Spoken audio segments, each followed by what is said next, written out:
నమస్తే అండి, welcome to my channel 16 కథలు.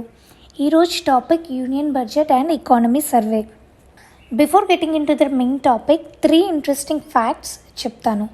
మూవీ లవర్స్ ఫిల్మ్ ఇండస్ట్రీని before Shiva movie, after Shiva movie అని ఎలా అంటారో అలాగే యూనియన్ బడ్జెట్ కూడా before 1990s and after 1990s అని చెప్పుకోవాలి.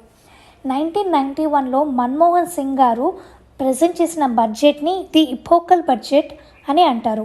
ఇపోకల్ అంటే మేజర్ చేంజెస్ తీసుకువచ్చిన బడ్జెట్ అని. LPG reforms, industrial reforms, liberalisation లాంటి చేంజెస్ దేశం దశలు మార్చిన బడ్జెట్. వీ మస్ట్ అప్రిషియేట్ అప్పటి ప్రైమ్ మినిస్టర్ పివి నరసింహారావు గారిని ఫర్ సపోర్టింగ్ మన్మోహన్ సింగ్ గారు. 2017 వరకు యూనియన్ బడ్జెట్ ఫెబ్ 28 లేదా లీప్ ఇయర్ అయితే ఫెబ్ 29న ప్రజెంట్ చేసేవారు. అప్పటి finance minister mister Arun Jaitley budget Feb 1నే ప్రజెంట్ చేయాలి అన్న చేంజెస్ తీసుకొచ్చారు. అప్పటి నుండి union budget every year Feb 1న ప్రజెంట్ చేస్తూ వచ్చారు. అండ్ యూనియన్ బడ్జెట్ని ప్రజెంట్ చేసే ఒక్కరోజు ముందు అంటే జాన్ 31న చీఫ్ ఎకనామిక్ అడ్వైజర్ ఎకనామిక్ సర్వేని రిలీజ్ చేస్తారు. మన కరెంట్ ఎకనామిక్ అడ్వైజర్ పేరు వెంకట అనంత నాగేశ్వరన్. ఎకనామిక్ సర్వే అంటే ఏంటి? నెక్స్ట్ క్లాస్కి ప్రమోట్ అయ్యేటప్పుడు లాస్ట్ ఇయర్ ఎలా పర్ఫామ్ చేశామని రిపోర్ట్ కార్డ్ ఇస్తారు కదా, అలానే ఎకనామిక్ సర్వే అంటే నథింగ్ బట్ నేషనల్ ఎకానమీ మీద డీటెయిల్డ్ రిపోర్ట్ కార్డ్. ఈ రిపోర్ట్ కార్డ్ని ఎవరు ప్రిపేర్ చేస్తారు? చీఫ్ ఎకనామిక్ అడ్వైజర్ గైడెన్స్లో ఎకనామిక్ డివిజన్ ఈ రిపోర్ట్ని ప్రిపేర్ చేస్తారు. ఒకసారి ప్రిపేర్ అయిన తర్వాత ఈ సర్వేని ఫైనాన్స్ మినిస్టర్ అప్రూవ్ చేస్తారు.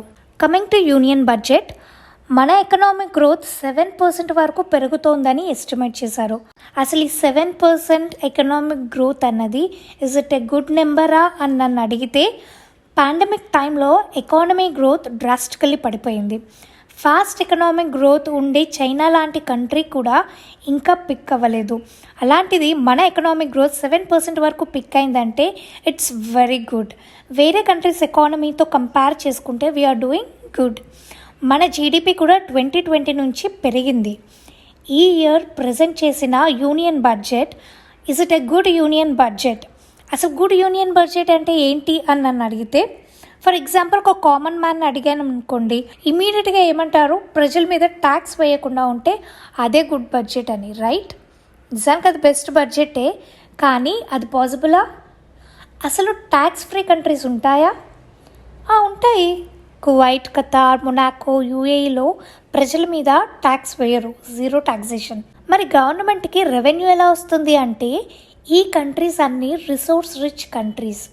ఆయిల్ని, పెట్రోల్ని ఎక్స్పోర్ట్ చేసి మనీ సంపాదిస్తాయి.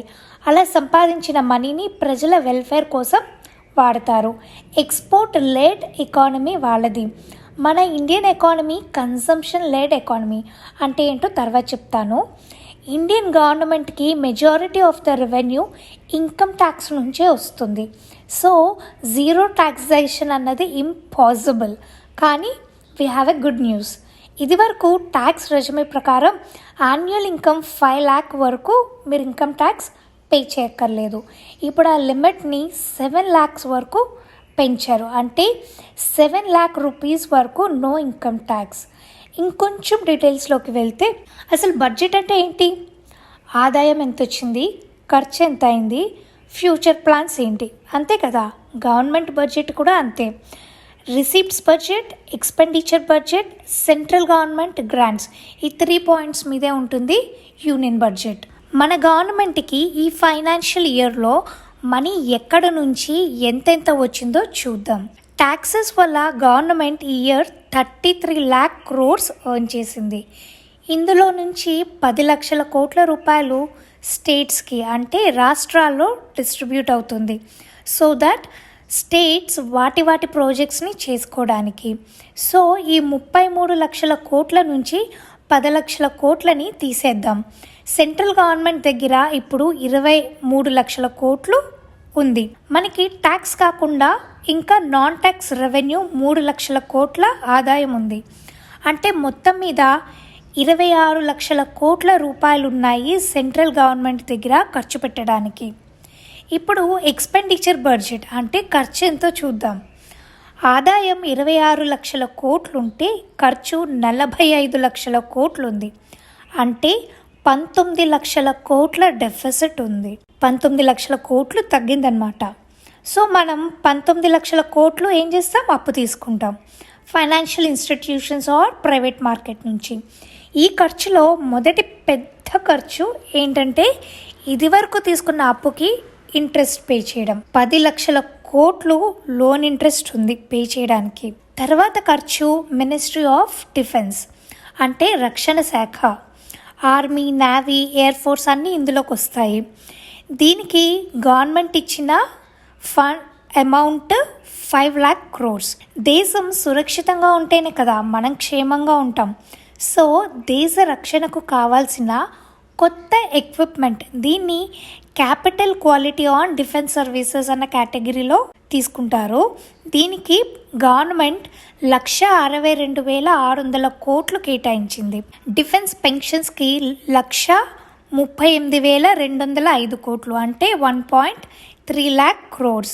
ఇప్పుడు నెక్స్ట్ ఇంపార్టెంట్ ఖర్చు ఏంటి, ఫుడ్. కోవిడ్-19 పాండమిక్ టైంలో ఆకలితో పడుకోకుండా ఉండాలని గవర్నమెంట్ 80 కోట్ల మందికి 28 నెలలు అంటే దాదాపు 2 ఏళ్ళు ఫ్రీగా ఫుడ్ గ్రెయిన్స్ని సప్లై చేసింది. అదే ఈ ఇయర్ కూడా కంటిన్యూ చేయబోతోంది. Consumer affairs, food and public డిస్ట్రిబ్యూషన్కి 2 లక్షల కోట్ల రూపాయలు కేటాయించింది. మనం ఫెర్టిలైజర్స్కి సబ్సిడీ ఇస్తాం కదా, సో కెమికల్ అండ్ ఫెర్టిలైజర్స్కి 1.7 lakh crores కేటాయించింది గవర్నమెంట్. ఇదివరకు ఇచ్చినన్ని సబ్సిడీస్ అయితే ఇప్పుడు గవర్నమెంట్ ఇవ్వడం లేదు, కొంచెం కొంచెంగా తగ్గించుకుంటూ వస్తుంది, which is actually good. For example ఇదివరకు కిరోసిన్ మీద సబ్సిడీ ఉండేది, ఇప్పుడు లేదు కదా. అలాగే హోమ్ అఫైర్స్కి 1.9 lakh crores, రైల్వేస్కి 2.4 lakh crores, road transport and హైవేస్కి 2.5 lakh crores కేటాయించింది. ఇవే కాకుండా green growth and 157 new nursing కాలేజెస్కి కొంత amount, national digital library pandemic టైంలో ఎడ్యుకేషన్ మిస్ అయిన పిల్లలు పిక్ అవ్వడానికని చెప్పి నేషనల్ డిజిటల్ లైబ్రరీకి కొంత అమౌంట్. ల్యాబ్ గ్రోన్ డైమండ్స్ అంటే ఈ డైమండ్స్ని ల్యాబొరేటరీలో గ్రో చేస్తారు. వీటికి న్యాచురల్ డైమండ్స్ లాంటి ప్రాపర్టీసే ఉంటాయి, కానీ కాస్ట్ ఎఫెక్టివ్ అనమాట. అంతే, డైమండ్స్ అంతా కాస్ట్ ఉండదు. ఇటువంటి డైమండ్స్కి మన డొమెస్టిక్ మార్కెట్లో మళ్ళీ ఎక్స్పోర్ట్ చేయడానికి చాలా స్కోప్ ఉంది, చాలా డబ్బులు వచ్చే అవకాశం ఉంది. అందుకని దానికి కూడా కొంత అమౌంట్ కేటాయించింది. అలాగే మన కంట్రీ మినుములు అంటే మిల్లెట్స్ చాలా ఎక్కువగా ప్రొడ్యూస్ చేస్తుందన్నమాట. సెకండ్ లార్జెస్ట్ ఎక్స్పోర్టర్ కూడా, అంటే మనము మినుముల్ని ఎగుమతి చేస్తాము. సో అలాంటిది మనకి ఎసెట్ కాబట్టి దాని మీద కూడా కొంత అమౌంట్ కేటాయించింది. అలాగే 2047 సంవత్సరానికల్లా సికిల్ సెల్ ఎనీమియా అనే డిసీజ్ ఇంకా ఉండకూడదు అని చెప్పి దాని మీద కూడా కొంత అమౌంట్ కేటాయించారు. ఈ బడ్జెట్లో ఇంకో గుడ్ థింగ్ ఏంటంటే మన క్యాపిటల్ ఎక్స్పెండిచర్ పెంచారు. లాస్ట్ ఇయర్ బడ్జెట్తో కంపేర్ చేసుకుంటే 33% పెంచారు. క్యాపిటల్ ఎక్స్పెండిచర్ అంటే ఒక్కసారి మాత్రమే అయ్యే పెట్టుబడి ఖర్చు అని అర్థం. 19 లక్షల కోట్ల డెఫిసిట్లో ఉన్నాం కదా, ఇప్పుడు ఈ పెట్టుబడి ఖర్చు అవసరమా అని అంటే చాలా అవసరం. ఫర్ ఎగ్జాంపుల్ మనం ఇల్లు కట్టామనుకోండి, అది ఒక్కసారి పెట్టే ఖర్చు, పూర్తయ్యాక అది మన ఎసెట్ అంటే ఆస్తి. రెంట్కి ఇస్తే నెల నెల ఆదాయం కూడా వస్తుంది, అంటే లాంగ్ టర్మ్ బెనిఫిట్. అలాగే గవర్నమెంట్ కూడా ఇన్ఫ్రాస్ట్రక్చర్ మీద ఖర్చు పెట్టినప్పుడు లాంగ్ టర్మ్లో రిటర్న్స్ ఎక్కువగా వస్తాయి. సో ఇప్పుడు రూపాయి ఖర్చు అయినా తర్వాత 3 రూపాయలు సంపాదించవచ్చు. అండ్ ఇది మన దేశానికి ఆస్తి కూడా.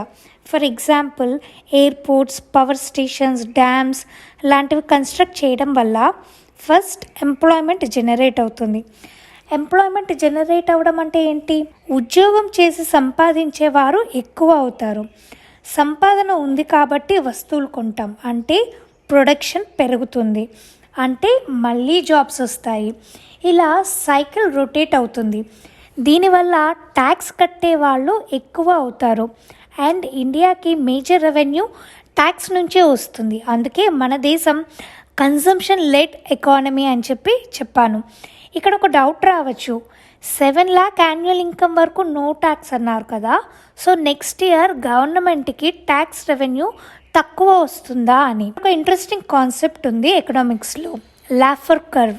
ఈ కాన్సెప్ట్ ప్రకారం lower the tax rate higher can be the tax revenues. అంటే ట్యాక్స్ రేట్ తక్కువ అయితే ట్యాక్స్ రెవెన్యూస్ పెరుగుతాయంట గవర్నమెంట్కి. ఇటువంటి ఒక బడ్జెట్ 1997-1998లో అప్పటి ఫైనాన్స్ మినిస్టర్ పి చిదంబరం గారు ప్రజెంట్ చేశారు. ట్యాక్స్ రేట్స్ని లో చేసినందుకు ఆ బడ్జెట్ని డ్రీమ్ బడ్జెట్ అని కూడా అప్పుడు అనేవారు. ఇది ఎలా వర్కౌట్ అవుతుందో చూద్దాం. ఫర్ ఎగ్జాంపుల్, 1,00,000 రూపాయలు ఎర్న్ చేస్తున్నాం, 1,00,000 రూపాయలు స్పెండ్ చేస్తున్నాం, అంటే సేవింగ్ 0 అనుకోండి. ఇప్పుడు ట్యాక్స్ పే చేయక్కర్లేదు కాబట్టి 7,000 రూపీస్ వరకు సేవ్ అయింది అనుకుందాం. ఈ 7,000ని ఎకనామిక్స్లో డిస్క్రిషనరీ ఇన్కమ్ అంటే ఫ్రీ ఇన్కమ్ అంటారనమాట. ఇప్పుడు మీ హ్యాండ్లో ఎక్కువ డబ్బులు ఉన్నాయి కదా, ఇప్పుడు ఈ 7,000 సేవింగే కదా, మీకు నచ్చిన చోట ఆ సేవ్డ్ మనీని ఇన్వెస్ట్ చేయొచ్చు.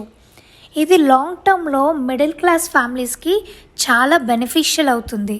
మీరు ఈక్విటీ ఇన్వెస్టర్ అనుకోండి, అంటే స్టాక్స్లో ఇన్వెస్ట్ చేస్తారనుకోండి, ఈ బడ్జెట్ మీకు బెనిఫిషియల్ కాజ్ మీ దగ్గర ఎక్స్ట్రా మనీ ఉంది టు ఇన్వెస్ట్ ఇన్ స్టాక్స్లో ఇన్వెస్ట్ చేయమని కాదు, బట్ స్టాక్ మార్కెట్ రైజ్ అయ్యే ఛాన్సెస్ ఎక్కువ ఉంది కాబట్టి ఈ పాయింట్ ఇంపార్టెంట్ అనిపించి చెప్తున్నా. మార్కెట్లో మీ రీసెర్చ్ చేసుకుని ఇన్వెస్ట్ చేయండి. ఓకే, ఓవరాల్గా ఇది లాంగ్ టర్మ్కి బెనిఫిట్ అయ్యే బడ్జెట్. ఫైనల్లీ 130 crores పాపులేషన్ ఉన్న మన కంట్రీలో కేవలం 8 కోట్ల మంది మాత్రమే ట్యాక్స్ కడుతున్నారు, అంటే 5 to 7% మధ్యలో. అమెరికా లాంటి డెవలప్డ్ కంట్రీస్లో 55% మంది ట్యాక్స్ పేయర్ ఉన్నారు. సీనియర్ సిటిజన్స్, పిల్లలు వీళ్ళని తీసేస్తే 80% ఉంది American tax percentage. Tax revenue మన కంట్రీకి ఎంత ఇంపార్టెంటో అని ఈ వీడియోలో తెలుసుకున్నాం కదా. అందుకని మన దేశ ఎకనామిక్ గ్రోత్ కోసం మనం మిస్ అవ్వకుండా నిజాయితీగా ట్యాక్స్ పే చేద్దాం. ఈ వీడియో మీకు నచ్చింది అనుకుంటున్నాను. నచ్చితే సబ్స్క్రైబ్ చేయడం మర్చిపోకండి, వీడియోని లైక్ చేయండి. Thanks for watching.